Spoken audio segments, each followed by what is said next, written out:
मेरे प्यारे भाइयों और बहनों, पिछले 2 महीने से पूरा देश कोरोना महामारी की चुनौती और लॉकडाउन के चलते रोजी रोटी रोजगार के गंभीर आर्थिक संकट से गुजर रहा है। देश की आज़ादी के बाद पहली बार दर्द का वो मंजर सबने देखा कि लाखों मजदूर नंगे पांव, भूखे प्यासे, बगैर दवाई और साधन के सैकड़ों हजारों किलोमीटर पैदल चलकर घर वापस जाने को मजबूर हो गए। उनका दर्द, उनकी पीड़ा, उनकी सिसकी देश में हर दिल ने सुनी, पर शायद सरकार ने नहीं। करोड़ों रोजगार चले गए, लाखों धंधे चौपट हो गए, कारखाने बंद हो गए, किसान को फसल बेचने के लिए दर दर की ठोकरें खानी पड़ी। यह पीड़ा पूरे देश ने झेली, पर शायद सरकार को इसका अंदाजा ही नहीं हुआ। पहले दिन से ही मेरे सभी कांग्रेस के सब साथियों ने, अर्थशास्त्रियों ने, समाज शास्त्रियों ने और समाज के अग्रणी हर व्यक्ति ने बार बार सरकार को यह कहा कि ये वक्त आगे बढ़कर घाव पर मरहम लगाने का है।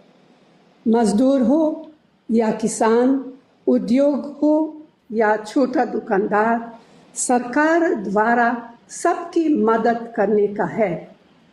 ना जाने क्यों केंद्र सरकार ये बात समझने और लागू करने से लगातार इनकार कर रही है।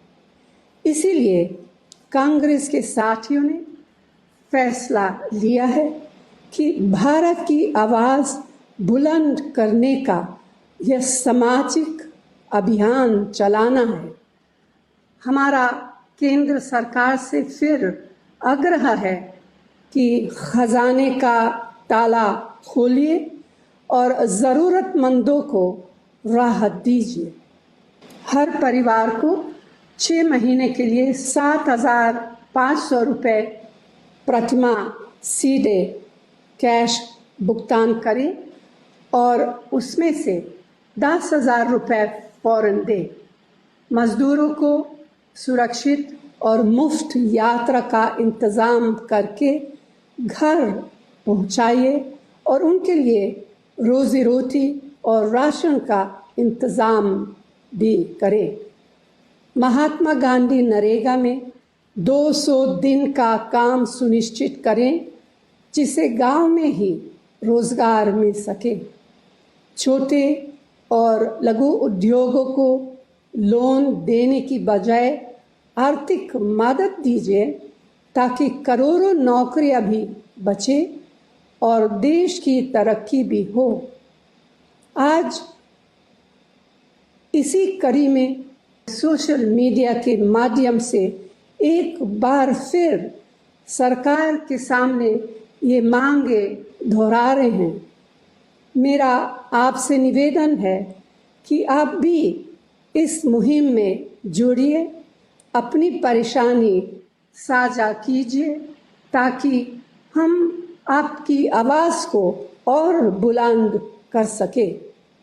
संकट की इस घड़ी में हम सब हर देशवासी के साथ हैं और मिलकर इन मुश्किल हालातों पर अवश्य जीत हासिल करेंगे। नमस्कार। आज देश भर में कांग्रेस के कार्यकर्ता, कांग्रेस के नेता उन लोगों के पक्ष में अपनी आवाज उठा रहे हैं जो लॉकडाउन से, कोरोना महामारी के असर से सबसे ज्यादा प्रभावित हैं। हम इसीलिए ये काम कर रहे हैं ताकि सरकार उनकी आवाज सुने। 10,000 रुपए की मांग कि हर जरूरतमंद के अकाउंट में तुरंत 10,000 रुपए डाले जाएं, ये एक मांग है हमारी। दूसरी मांग कि अगले 6 महीनों के लिए प्रति माह 7,500 रुपए जरूरतमंदों के अकाउंट में डाले जाएं। इसके साथ साथ जो घर पहुंचे हैं, जो प्रवासी मजदूर घर पहुंच चुके हैं, गांव में पहुंच चुके हैं, उनके लिए, उनकी मदद के लिए मनरेगा के जो कार्य दिन हैं वो 100 दिन से 200 दिन तक बढ़ाए जाएं।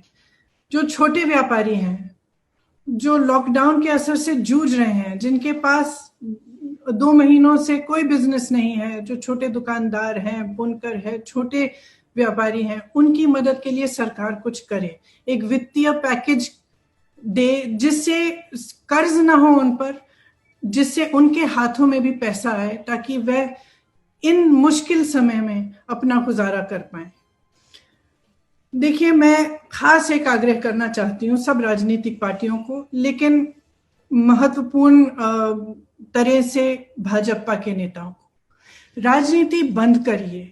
ये राजनीति का समय नहीं है, ये वो समय है जब पूरा देश इकट्ठा होना चाहिए, जब हर राजनीतिक पार्टी के नेता सबको इकट्ठा होकर अपनी अलग अलग राजनीतिक परहेजों को दूर करके, अपनी विचारधारा के जो डिफरेंसेस हैं उनको दूर करके हम सबको इकट्ठा होकर लोगों की मदद करनी है। जब यूपी में ये सब बस का हुआ, ठीक है, आपने हमारी हजार बसों को नकार दिया, कोई बात नहीं, हमने तो कहा भी था कि आप अपने बैनर स्टिकर लगा लीजिए, हमें उससे कोई इशू नहीं था, फिर भी आपने वो ऑफर नकारा।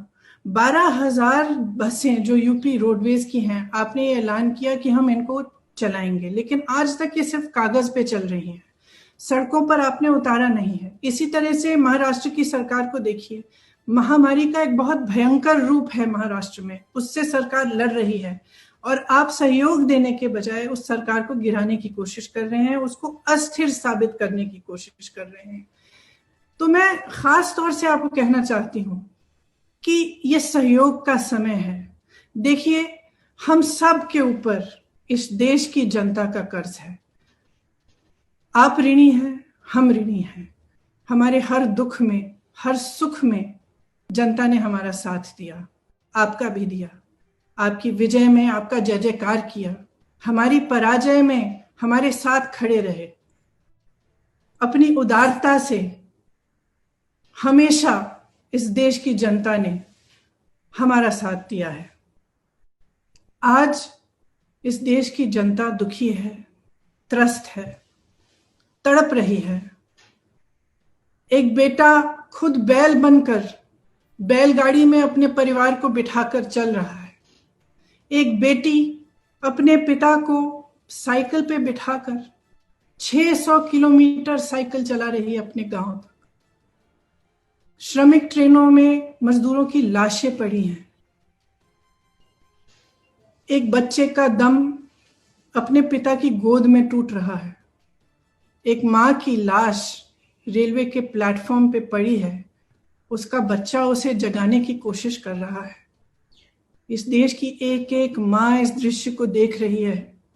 एक एक मां उस मां के दिल के साथ जुड़ी हुई है। एक एक मां रो रही है।